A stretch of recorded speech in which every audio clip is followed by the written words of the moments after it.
لا تدفوح النية يبو نظرة سحرية تعرف شنو هو أميتي। বন্ধুরা, সৌদি আরব দেশটি সম্পর্কে আমরা কম বেশি সবাই জানি। যুবরাজ সালমানের দেশটিতে প্রায় সব সময় ধর্মীয় রক্ষণশীলতার পাশাপাশি অনেক বিতর্কিত কর্মকাণ্ড ঘটে থাকে। তেমনি অদ্ভুত কাণ্ড হচ্ছে দেশটির নারীরা বিয়ের বয়স পার হয়ে গেলেও বিয়ে করে না। শুধু নারীরাই যে তা নয়, দেশটির পুরুষরাও নারীদের বিয়ে করে না। কী কারণে আর কোন উদ্দেশ্যে দেশটির নারী পুরুষরা এমনটি করছে তা জানাবো আমাদের আজকের এই ভিডিওতে। আমাদের চ্যানেলে নতুন হয়ে থাকলে চ্যানেলটি সাবস্ক্রাইব করে পাশে থাকা বেল আইকনটি বাজিয়ে দিন। সৌদির আইন অনুযায়ী নারীদের বিয়ের কোনো ন্যূনতম বয়স নেই। দেশটিতে প্রায় ৮ থেকে ৯ বছরের মেয়েদের বিয়ের সংবাদ উঠে আসে। কারো সাথে বিবাহ বন্ধনে আবদ্ধ হওয়ার ক্ষেত্রে সৌদি নারীদের নিজস্ব কোনো মতামতকে গ্রহণযোগ্য করা হয় না।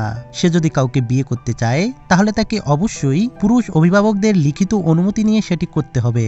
আবার নারী যদি কাউকে বিয়ে করতে সম্মতি না থাকে তাহলে তার কিছুই করার থাকে না, কেননা নারীর সম্মতি কেবল মৌখিকভাবে নেওয়া হয়ে থাকে।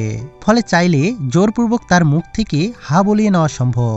বিয়ের ক্ষেত্রে একজন সৌদি পুরুষ ও একজন বিদেশি নারীর মধ্যেও অনুমোদিত বয়সের পার্থক্য হলো অর্ধেক। সৌদি নারীদের মধ্যে যারা বিদেশিদের বিয়ে করতে চায় তাদের জন্য সর্বোচ্চ ৫ বছর কমানো হয়েছে। এখন ২৫ বছর বয়সী সৌদি নারীরাও পুরুষদের বিয়ে করতে পারবে। তবে সেই বিদেশি পুরুষ যদি এর মধ্যে বিয়ে করে থাকে তাহলে কোনো সৌদি নারীকে বিয়ে করতে পারবে না। জেনে অবাক হবেন যে বিয়ের বয়স পার হয়ে গেলেও বিয়ে করে না অনেক সৌদি নারী। আবার অনেক সৌদি পরিবারে তাদের মেয়েদের নির্দিষ্ট গোত্র ছাড়া বিয়ে দিতে চায় না। এর পেছনে কারণটি হচ্ছে বিয়ে করতে নাকি ভয় পায় তারা। একটি নয়, দুটি নয়, প্রায় ৪৫টির মতো ভয় কাজ করে তাদের মধ্যে। সৌদির পুরুষরা দেশটির নারীদের বিয়ে না করার প্রধান কারণ হচ্ছে স্ত্রীর মোহরানার টাকা জোগাড় করতে না পারা। সরকারের নির্ধারিত মোটা অঙ্কের টাকা সৌদির যুবকদের জন্য বোঝা হয়ে দাঁড়িয়েছে। এজন্য বাধ্য হয়ে বিয়ের স্বাদ গ্রহণ করতে বিদেশি মেয়েদের চুক্তিতে বিয়ে করছেন সৌদির যুবকরা। আর ঠিক এই কারণে সৌদি আরবে বিয়ের বয়স পার হওয়ার পরেও অবিবাহিত রয়ে গেছেন ৫২,২৬,০০০-এরও বেশি নারী ও পুরুষ। এর মধ্যে পুরুষের সংখ্যা প্রায় ৩০ লাখ এবং নারী ২২,৬১,০০০। এদেশে বিয়ের বয়স পেরিয়ে গেলেও নারী পুরুষ বিবাহ বন্ধনে আবদ্ধ না হওয়ার অন্যতম কারণ হচ্ছে অতিরিক্ত খরচ।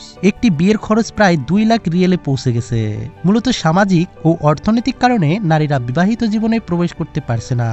সৌদি নারীদের এরকম কর্মকাণ্ডে আপনার মতামত কি তা অবশ্যই কমেন্ট বক্সে জানাবেন। ভালো থাকবেন, সুস্থ থাকবেন, দেখা হবে পরবর্তী নতুন ভিডিওতে।